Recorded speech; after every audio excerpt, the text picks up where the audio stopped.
ఇప్పుడు చంద్రబాబు నాయుడు గారికి ఆ రోజున అరెస్ట్ చేసినప్పుడు ఏం చెప్పారు? నా కంటి చూపు బాలేదు, నా గుండె ఆరోగ్యం బాలేదు, అందుకు నేను పరీక్షలు చేయించుకోవాలి బయటకు వచ్చి అని చెప్పేసి చెప్పారు కదా. మరి ఆ రోజున బెయిల్ తీసుకుని బయటకు వచ్చారు. మరి ఆ రోజున ఏ ఏ చేత మీరు టెస్టులు చేయించుకోపోయారా? డాక్టర్స్ మీకు ఏ డాక్టర్స్ చెప్పారు మీకు హెల్త్ ఇలా ఉందని? ఇక్కడున్న డాక్టర్సే కదా.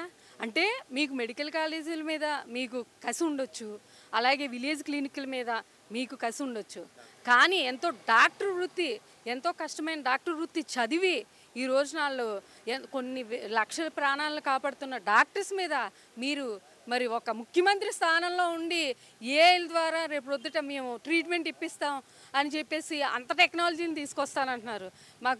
మాకు కూడా రేపొద్దున ముఖ్యమంత్రిని కూడా ఏఐ ద్వారా చేసుకుంటాం. ఎందుకు మీరు ఇలా ఏఐ ద్వారా డాక్టర్ ట్రీట్మెంట్ ఇప్పిస్తానన్నప్పుడు మాకు పరిపాలించడానికి ముఖ్యమంత్రిని కూడా ఏఐని పెట్టుకుంటాము. దయచేసి మీరు ఒక ముఖ్యమంత్రి స్థానంలో ఉన్నారు కాబట్టి ఆలోచించి మాట్లాడండి. మరి డాక్టర్ వృత్తి అనేది దేవుడి తర్వాత దేవుడిగా భావించే వృత్తి అది. అలాంటి వృత్తిని మీరు అవమానపరచడం చాలా సిగ్గుచేటుగా మేము భావిస్తున్నాం.